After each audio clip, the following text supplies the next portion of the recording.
You too. You already know what time it is, man. I'm just going to go ahead and spoil the show. We got a new champ, baby. I said it. And you know what that means? It's time to partay.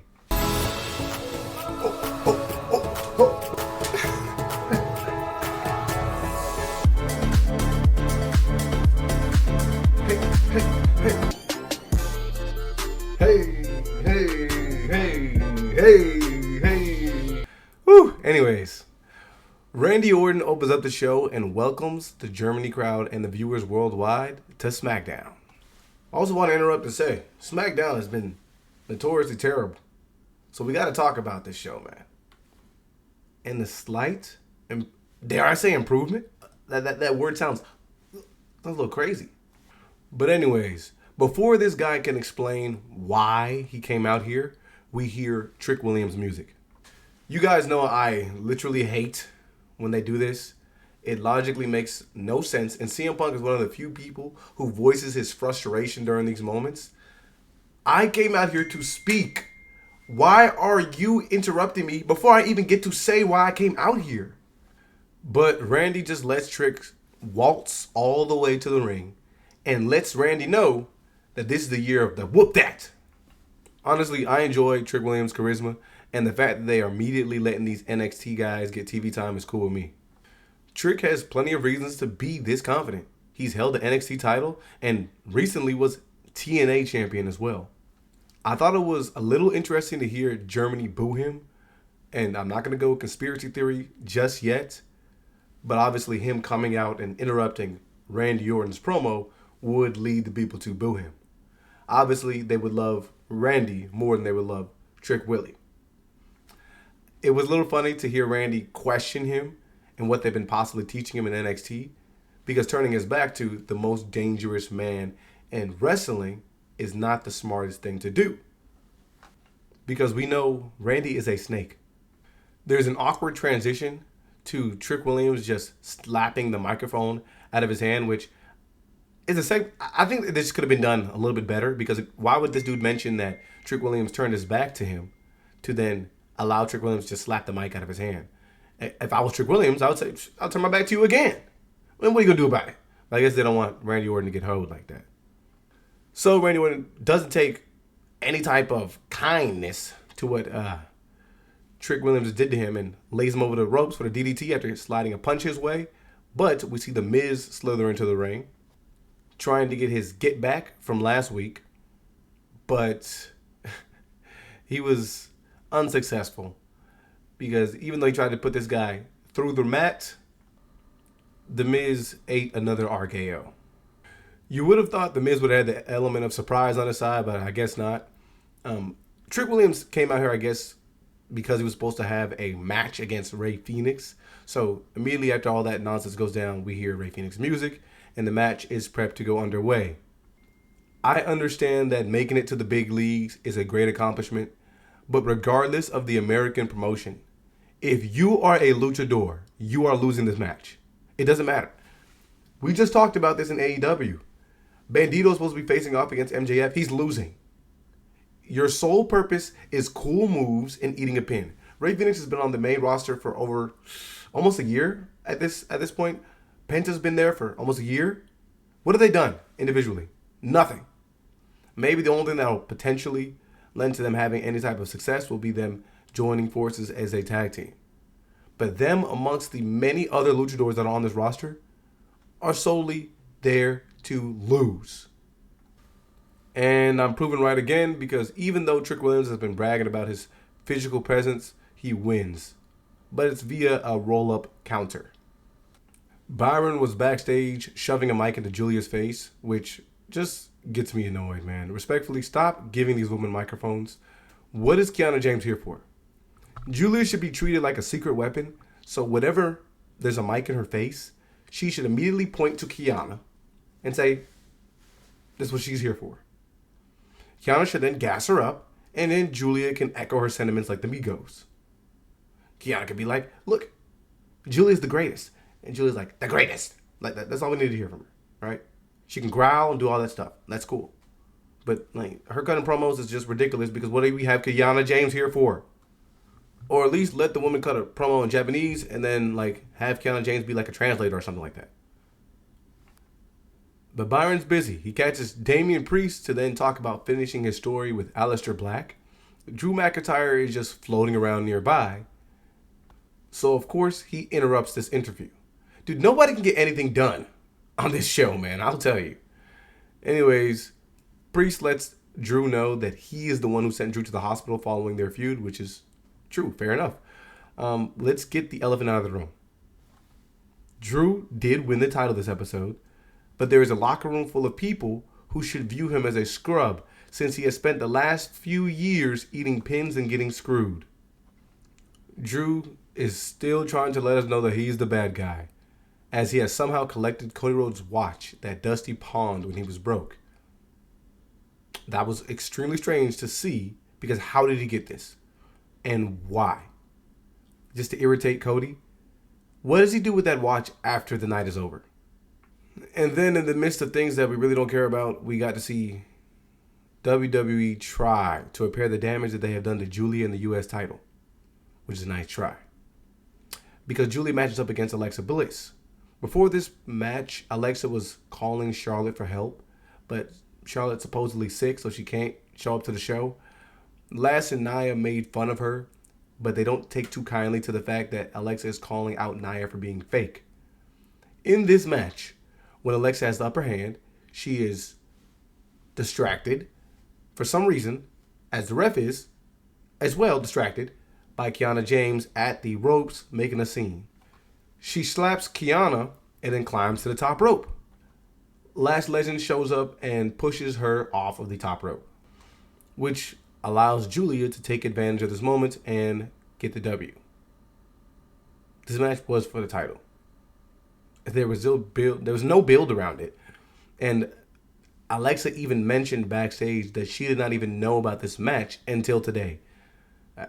So, again, this is supposed to help Giulia, but it doesn't do anything for her. At the very least, it was a face versus heel match. So I guess the crowd was able to feel something about Team Giulia. And then, of course, Lash and Nia beat up Alexa after the match. We then got to see Jordynne Grace in the middle of signing a contract backstage, and Chelsea and Alba show up, seeming to not even care about the other women in the room, which is on brand for them. But I find it very funny that since this confrontation happened, Nick suggests that ALBA FYRE fights Jordynne. And ALBA FYRE is extremely confident. The jobbers in this show have more confidence than the main eventers. And speaking of jobbers, Matt Cardona is interviewed by BYRON and tells us how happy he is to be back on SmackDown after reinventing himself. Dude, there's more that happens backstage than there does that happens in the ring. Whatever. He just wanders off in the middle of the interview, sees Cody Rhodes and tells Cody Rhodes that he's coming for the title.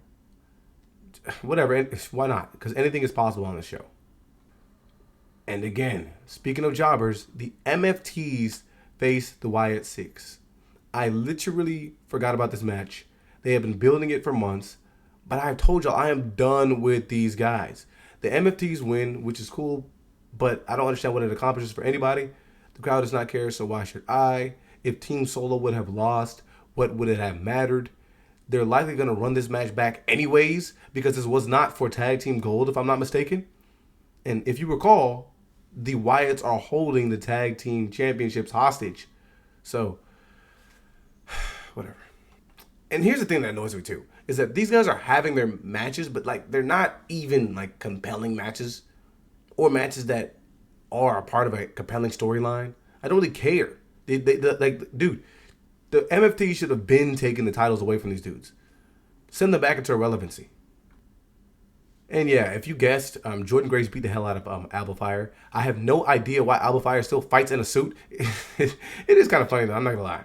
But I mean, obviously if you showed up to the show, you could look at the two women and you would be able to determine who is a wrestler and who's gonna get beat up. As Jordynne Grace is walking down the ramp, she's confronted by Jade Cargill. And I mean, at least Jade finds herself some fresh meat, man.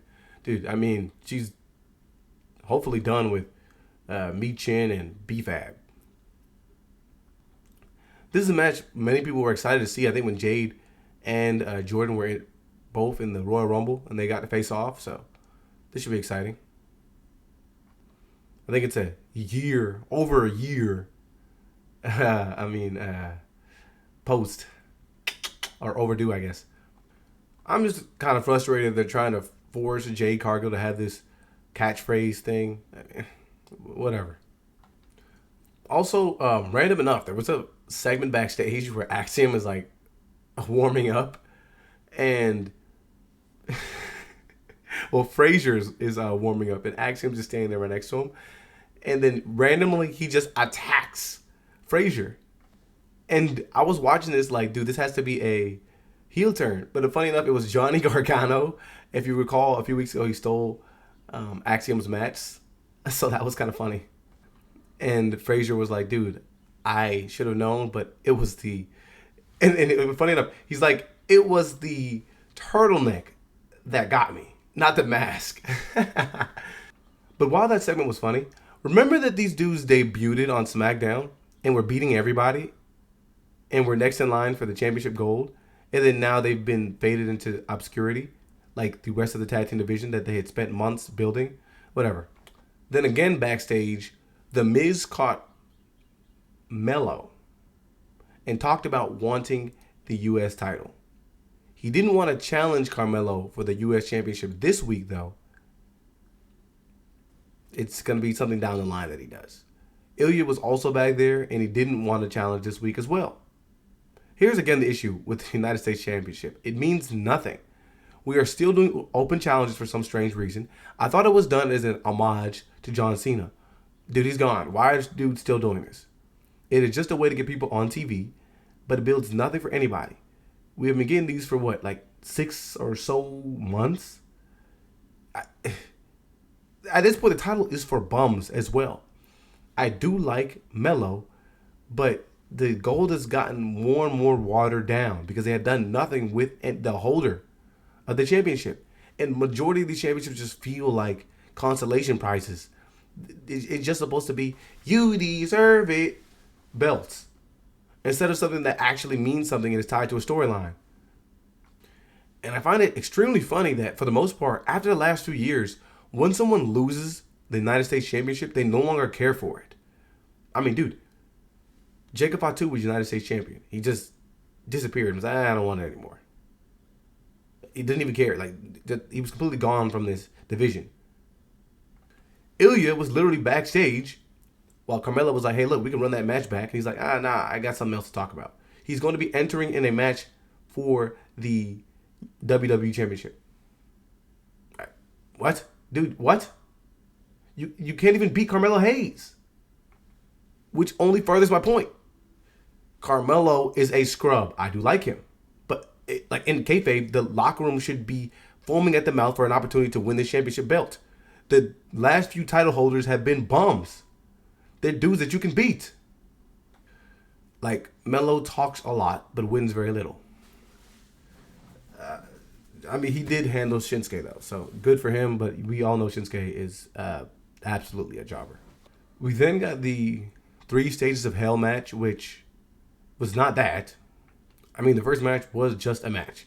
And I guess you can point out the inconsistencies in the way that Cody is booked, because he just loses to a Claymore in the first match, 10 minutes in, right? And then towards the end, 40 minutes into the match, these guys are doing like triple finishers and super moves, and they can't stay down. Like, for example, Drew hits a Claymore and wins the first match. The second match is Falls Count Anywhere. He immediately puts Cody through a table, and then Cody kicks out. What? That should have been it for him, right? That should have been 2 easy W's. But whatever. I thought it was cool that in this Falls Count Anywhere match, they actually did give them the opportunity to take a pin anywhere. These guys were fighting backstage. They were fighting in the midst of the crowd. They went everywhere.